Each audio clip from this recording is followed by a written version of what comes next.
नमस्कार, जैसा आप सभी आपसे मैंने कक्षा 11 में अध्याय जैव बायोमॉलिक्यूल्स पूरी तरीके से पढ़ लिया। अब इसके बाद आपका आता है अगला अध्याय जो कि है कोशिका चक्र और कोशिका विभाजन। क्या पढ़ना है इस अध्याय में? तो इस अध्याय में आपको पढ़ना है कि जो कोशिकाएं होती हैं जिनसे हमारा पूरा शरीर मिलकर बना हुआ है ना, जिन्हें हम नग्न आंखों से नहीं देख सकते, एक कोशिका को, इसको देखने के लिए हमें माइक्रोस्कोप की जरूरत पड़ेगी। हम देखेंगे कि कैसे ये कोशिका विभाजित होकर दो कोशिका बना लेती है। कोशिका विभाजन का अर्थ ही ये होता है कि कोशिका विभाजित होकर दो भाग में बट जाती है और वो दो भाग जो होते हैं वो दो नई कोशिका बनाते हैं। आप खुद सोचो, आप क्लास 12th में पढ़ोगे एक रिप्रोडक्शन के बारे में, हालांकि आप पढ़े हो, मुझे पता है रिप्रोडक्शन आप लोग का बहुत फेवरेट चैप्टर होता है। आप जानते हो कि जो नर युग्मक होता है वो मादा युग्मक से सम्मिलित होता है और युग्मनज बनता है। तो ये एक कोशिका है भैया, ये भी एक कोशिका है। ये कोशिका आपस में मिलकर एक कोशिका बना लेती हैं 2n, जिसे हम युग्मनज कहते हैं, जाइगोट कहते हैं। तो ये युग्मनज से एक नया शिशु जन्म लेता है। अब बताओ ऐसा क्या होता है कि एक छोटी कोशिका जिसे हम खुद भी नहीं देख सकते हैं, नग्न आंखों से नहीं देख सकते हैं, तो इस युग्मनज से कैसे एक नया शिशु, इतना बड़ा बच्चा पैदा हो जाता है? कैसे, क्या होता है इस कोशिका में कि एक पूरा शरीर बन जाता है, एक जीव बन जाता है? तो कोशिका विभाजन होता है। ये कोशिका विभाजित होगी, एक कोशिका विभाजित होकर दो कोशिका बना लेगी, फिर दो कोशिका विभाजित होकर चार कोशिका बना लेंगी। तो इस तरह से कोशिकाएं विभाजन करके ढेर सारी कोशिकाओं का समूह बनाती हैं और अलग अलग कोशिका अपने कार्य को करने के लिए परिवर्तित हो जाता है, रूपांतरित हो जाता है और एक संरचना का निर्माण होता है जिसे हम शिशु कहते हैं। फिर वो शिशु जन्म लेता है, खिलाते हो आप गोदी में, बाबू भैया करके सुलाते हो बार बार। आप जब खिलाते हो तो आपके ऊपर बाथरूम भी कर देता है। तो वो जो शिशु है देखते देखते बड़ा होता जाता है और बड़ा होते होते एक वयस्क आदमी में परिवर्तित हो जाता है। तो ऐसा क्या होता है कि वो एक छोटा सा शिशु जो अभी चल भी नहीं सकता, वो धीरे धीरे करके एक टाइम बाद बड़ा हो जाता है, इंसान के रूप में बड़ा वयस्क बन जाता है। क्या होता है? जो वो खाना खाता है क्या उसके शरीर में इकट्ठा होता रहता है? नहीं। खाना जो हम खाते हैं उसे हम डाइजेस्ट करते हैं, उसके सिर्फ हम मॉलिक्यूलर फॉर्म को लेते हैं, ग्लूकोज लेते हैं, प्रोटीन, अमीनो एसिड लेते हैं, ठीक है। तो ये हम उसके मॉलिक्यूलर फॉर्म को लेते हैं। खाना कहीं पर भी इकट्ठा नहीं होता है। हम जो खाते हैं वो स्टमक में जाता है, 6-7 घंटा वहां रहता है, उसके बाद इंटेस्टाइन से होते होते जो उसे चाहिए वो ले लेता है, बाकी सारी चीजें बाहर निकल आती है। खाना कहीं इकट्ठा नहीं होता। ये सोचो इसके अंदर दाल चावल इकट्ठा है, यहाँ पर पेट में दाल चावल इकट्ठा है, तो ऐसा नहीं होता। यहाँ पर जो इकट्ठा है वो ग्लाइकोजन के रूप में भोजन संचित रहता है, इस वजह से मोटा हो जाता है इंसान, तो वो दूसरा रूप है। मैंने कहने का मतलब है जो हम खाना खाते हैं उसकी वजह से, हम उसके डिपोजिशन की वजह से नहीं बड़े होते हैं। खाने से हम पोषक तत्व लेते हैं, उन पोषक तत्वों का इस्तेमाल ये कोशिकाएं करती हैं अपना काम करने के लिए। तो ये कोशिकाएं उन पोषक तत्वों को ग्रहण करती हैं, बड़ी होती हैं, फिर जब एक बड़प्पना आ जाता है इनके अंदर तो ये कहते हैं कि लाओ अब हम डिवाइड हो जाते हैं। तो ये जब कोशिका वृद्धि करके जब एक स्टेज पर पहुंचती है तो ये कोशिका विभाजित होती है। तो एक कोशिका विभाजित होकर दो कोशिका बन जाती है। संख्या बढ़ी, दो कोशिका से 4, 4 से 8, 8 से 16, 16 से 32। तो जब संख्या बढ़ रही है तो आकार भी तो बढ़ेगा। अगर एक पेन है, इसके ऊपर एक पेन और रख दे, 2 पेन, 4 पेन, तो आकार भी तो बढ़ेगा। तो उसी तरीके से उस बच्चे में जो कोशिका होती है वो विभाजित होकर इतनी ज्यादा कोशिकाएं बनाने लगती हैं कि वो धीरे धीरे बढ़ने लगता है और उसका साइज बड़ा हो जाता है। 15, 16, 17 साल के एज में एक हाइट अचीव कर लेता है, उसके बाद उसकी वृद्धि नहीं होती है। यह जंतु का विशेष लक्षण होता है कि जंतुओं की वृद्धि एक निश्चित समय तक ही होती है, उसके बाद नहीं होती। पौधों में ये जो वृद्धि है वो जीवन पर्यंत होती रहती है, उसका भी रीजन बताएंगे अभी आगे। तो आपने समझा कि कोशिका विभाजन बहुत जरूरी है।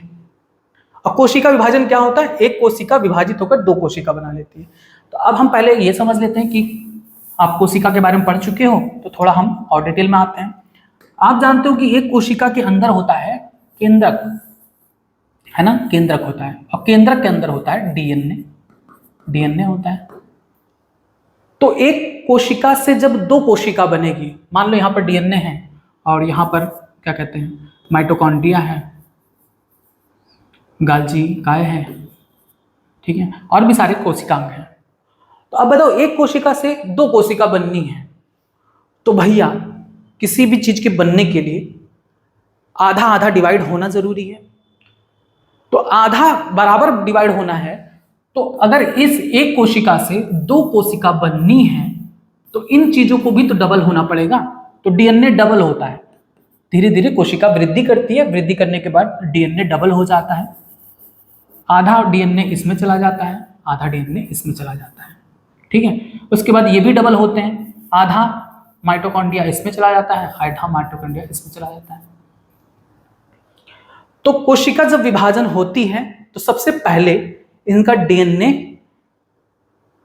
द्विगुणन करके अपनी मात्रा को बढ़ाता है, जिससे ये आधा आधा दोनों कोशिका में जा सके।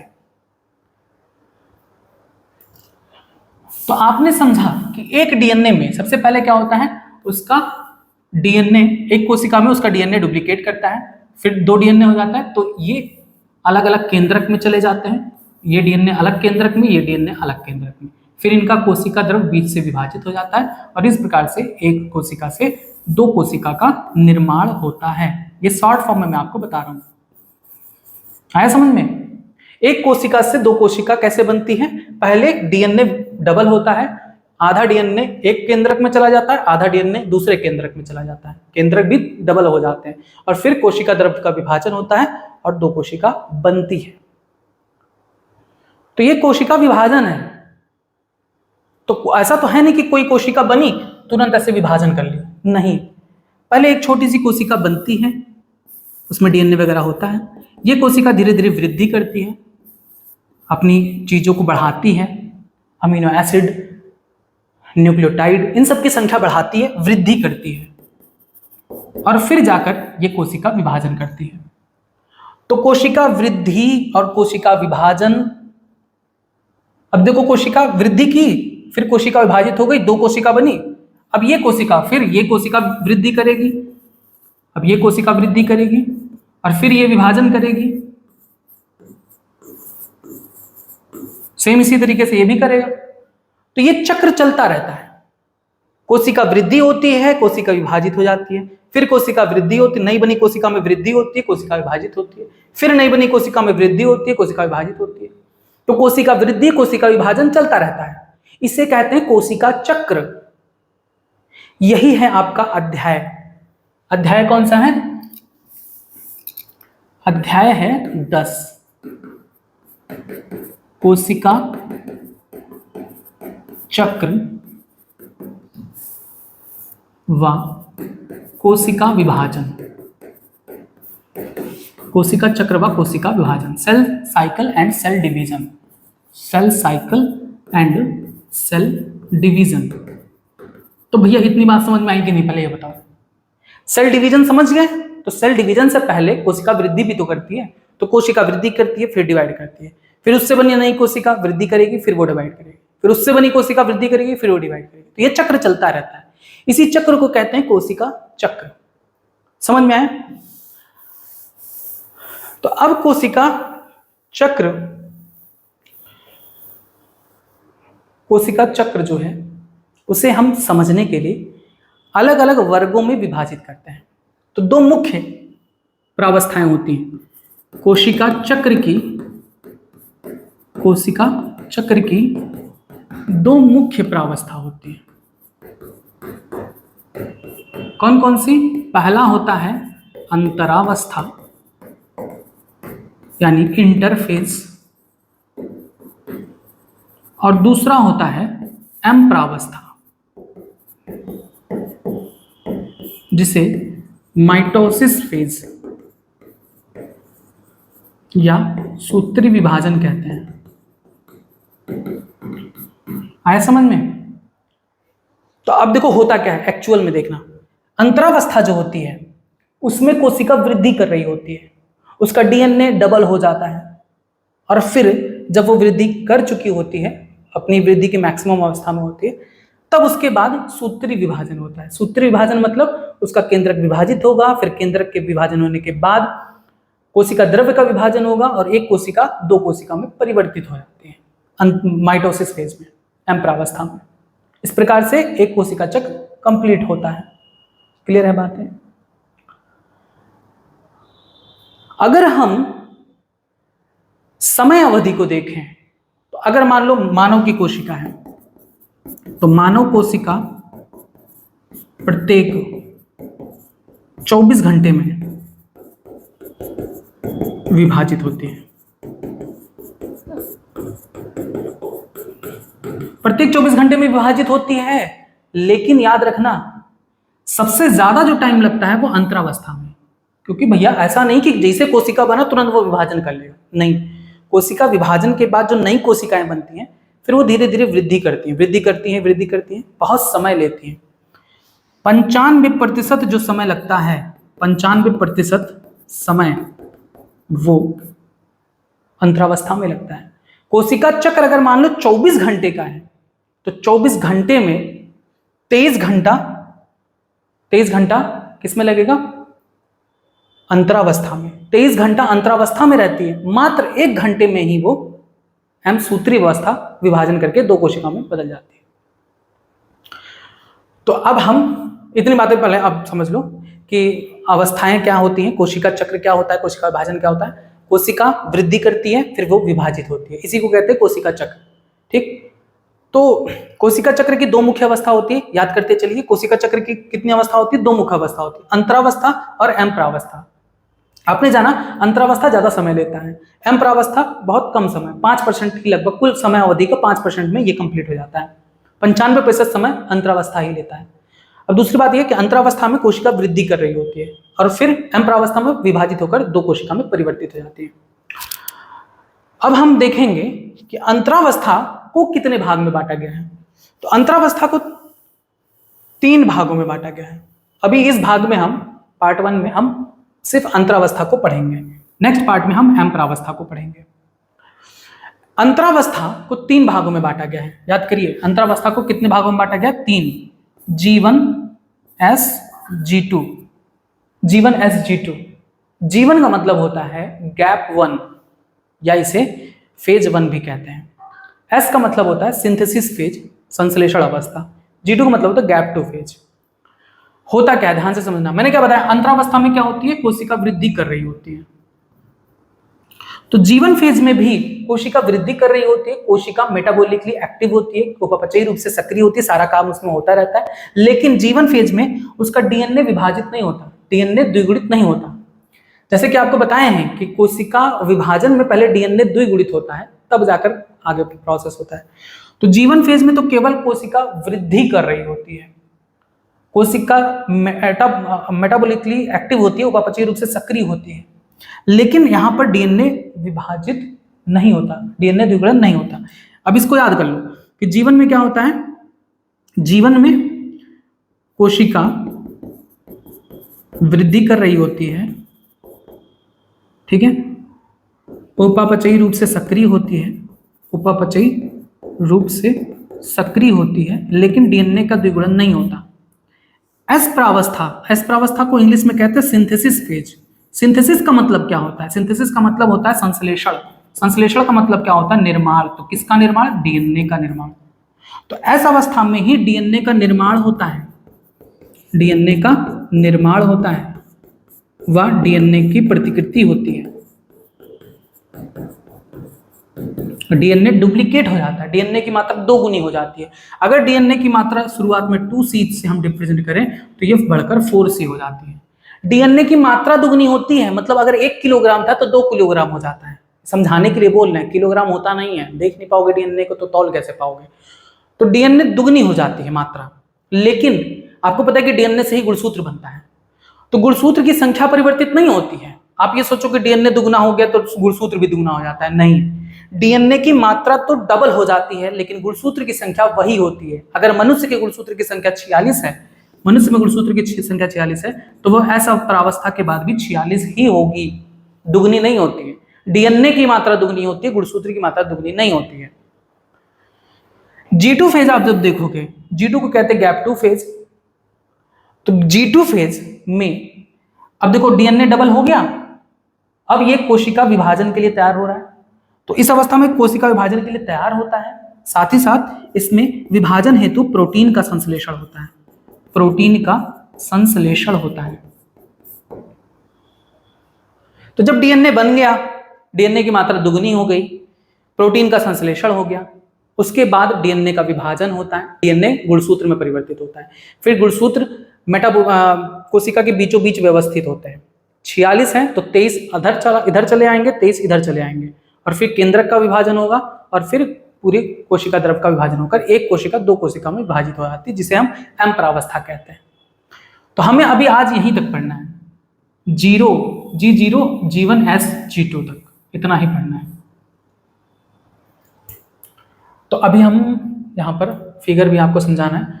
देखिए फिगर को आप देख लीजिए, कोशिका चक्र है, ये एक कोशिका है। सबसे पहले कोशिका G1 फेज में जाती है, जिसमें क्या होता है, सेल मेटाबॉलिकली एक्टिव होता है। अपनी बुक में यहीं पर लिख डालो, मेटाबॉलिकली एक्टिव होता है, उपापचयी रूप से सक्रिय होता है, वृद्धि कर रहा होता है, ठीक है, वृद्धि कर रहा होता है। एस फेज में क्या होता है, डीएनए का निर्माण, डीएनए की मात्रा 2C से 4C हो जाती है, ठीक है, इसीलिए इसे सिंथेसिस फेज कहते हैं। उसके बाद G2 फेज में क्या होता है, प्रोटीन का निर्माण होता है। अब जब इतना हो जाता है, उसके बाद एम प्रावस्था शुरू होती है। एम प्रावस्था यहां से है, एम प्रावस्था शुरू होती है जो यहां तक जाती है। अब एम प्रावस्था में दो भाग होते हैं, एक होता है कैरियोकाइनेसिस, दूसरा होता है साइटोकाइनेसिस। कैरियोकाइनेसिस का मतलब होता है केंद्रक का विभाजन, तो पहले केंद्रक विभाजित होता है, डीएनए विभाजन हुआ, फिर केंद्रक विभाजित होता है। फिर साइटोकाइनेसिस यानी कोशिका द्रव्य का विभाजन होता है, कोशिका द्रव्य विभाजित होकर दो कोशिका बना लेती है। तो अब इसमें भी कई फेजेस होते हैं, प्रोफेज, मेटाफेज, एनाफेज, टेलोफेज और साइटोकाइनेसिस। तो ये हम नेक्स्ट पार्ट में पढ़ेंगे। अभी हम पढ़ेंगे कि G1 S G2 में क्या होता है। एनसीईआरटी की लाइन 100% पूछी जाती है, तो हम सिर्फ एनसीईआरटी लाइन ही आपको पढ़ाएंगे, वही रटाएंगे, वही याद कराएंगे, उसके बाहर कुछ भी नहीं जाएंगे, क्योंकि आपको फंसाते हैं एनसीईआरटी की लाइन। अब देखो एनसीईआरटी का जो पहला लाइन दिया गया G1 फेज के बारे में, वो क्या है। G1 फेज का पहला जो लाइन है वो ये है कि G1 प्रावस्था सूत्री विभाजन और डीएनए प्रतिकृतियन के बीच का अंतराल है। अब बताओ कितना घुमा के दिखें, क्या कह रहे हैं कि G1 प्रावस्था सूत्री विभाजन और डीएनए प्रतिकृति के बीच की प्रावस्था है। तो क्या ये बात सही है? बिल्कुल सही है। देखो यहां पर समझो, लेकिन यही बात अगर घुमा के आपसे पूछ लेता कि सूत्री विभाजन और डीएनए प्रतिकृति के बीच का अंतराल कौन है, तो आप इन दोनों में इनको भी चुन सकते हो, इनको भी तो चुन सकते हो। डीएनए का निर्माण हो रहा है ना, डीएनए का निर्माण हो रहा है और ये एम प्रावस्था है, सूत्री प्रावस्था, सूत्री विभाजन।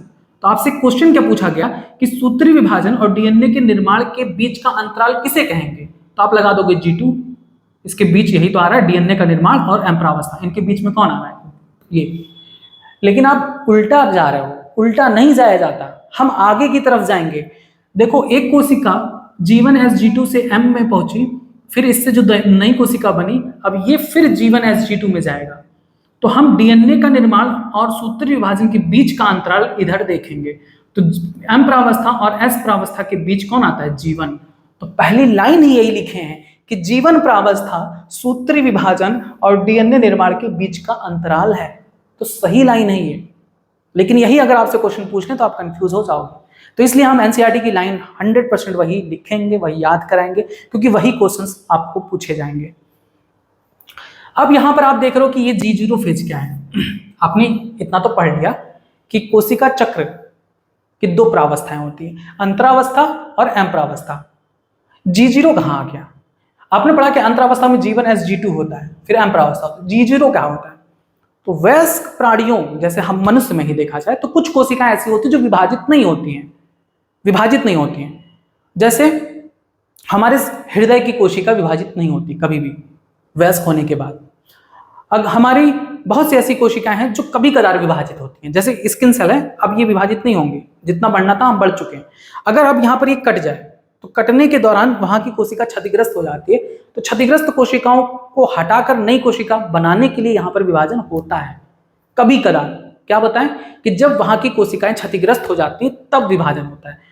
तो अब ये कोशिकाएं आखिर वृद्धि करेंगी कि नहीं करेंगी, क्या इनमें अंतरावस्था होगा या नहीं होगा? ठीक है, विभाजन नहीं कर रही है, लेकिन उपापचयी रूप से सक्रिय तो होना है ना, उपापचयी रूप से सक्रिय होना है तभी तो ये कोशिका कार्य करेगी। तो यहां पर देखो उपापचयी रूप से सक्रिय किस अवस्था में होता है, G1। तो कुछ कोशिकाएं ऐसी होती हैं जो विभाजन तो नहीं करती है, लेकिन वो G1 फेज तक रहती हैं, अंतरावस्था की G1 फेज तक रहती हैं, उपापचयी रूप से सक्रिय होती हैं, G1 फेज तक रहती हैं लेकिन फिर S G2M को नहीं पार करती, ये G1 फेज से सीधे G0 में आ जाते हैं। G0 एक शांत अवस्था होती है जिसमें कोशिका विभाजित नहीं करती है। तो कोशिका, यहाँ की कोशिका की बात करें तो ये कोशिका क्या करती है, G1 फेज तक रहती है, उपापचयी रूप से सक्रिय रहती हैं, फिर S प्रावस्था में नहीं आती, G2M में नहीं आती, G1 से सीधे G0 में चली जाती, जिसे शांत अवस्था क्विसेंट फेज कहते हैं, जिसमें कोशिका विभाजन नहीं करती। क्लियर है बात है? ये भी क्वेश्चन पूछा गया है कि G0 फेज शांत प्रावस्था क्या होती है। तो कुछ कोशिकाएं जो विभाजन नहीं करती हैं वो अंतरावस्था की G1 अवस्था के बाद G0 में चली जाती हैं। अब ऐसे भी क्वेश्चन घुमा फिरा के पूछा जा सकता है कि शांत प्रावस्था क्विसेंट फेज G0 में किस अवस्था के बाद आती है, G1 के बाद आती है। तो ये बात क्लियर है? अब इस चार्ट को आप बनाइएगा, याद करिएगा, यहाँ पर जो लिखा है उसको भी लिख लीजिए। G1 में क्या होता है, कोशिका मेटाबॉलिकली एक्टिव होती है, वृद्धि करती है। S में क्या होता है, डीएनए का निर्माण होता है, डीएनए डुप्लीकेट होता है, डीएनए प्रतिकृति इसी में होती है।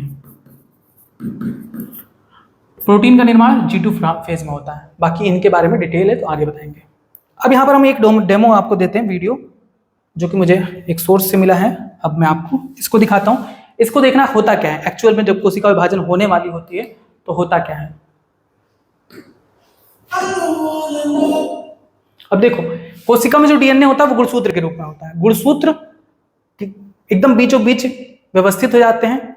अब यहाँ पर एक बात और इंपॉर्टेंट देखो, ये जो आप देख रहे हो ये स्पिंडल फाइबर है जो तारक केंद्र यानी सेंट्रियोल बनाते हैं। तारक केंद्र या सेंट्रियोल केवल जंतु कोशिका में पाए जाते हैं, पादप कोशिका में नहीं पाया जाता।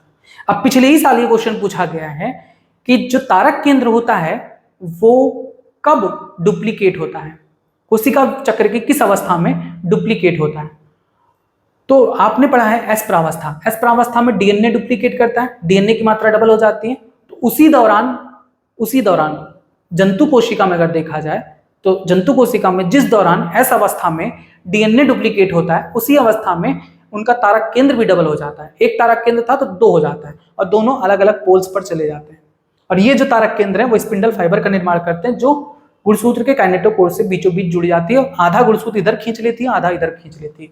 देखो, आधा इधर खींच लिया, आधा इधर गुणसूत्र चला गया। अब ये केंद्रक का विभाजन हुआ, केंद्रक के विभाजन के बाद कोशिका द्रव्य का विभाजन और दो कोशिका बन जाती है एक कोशिका से।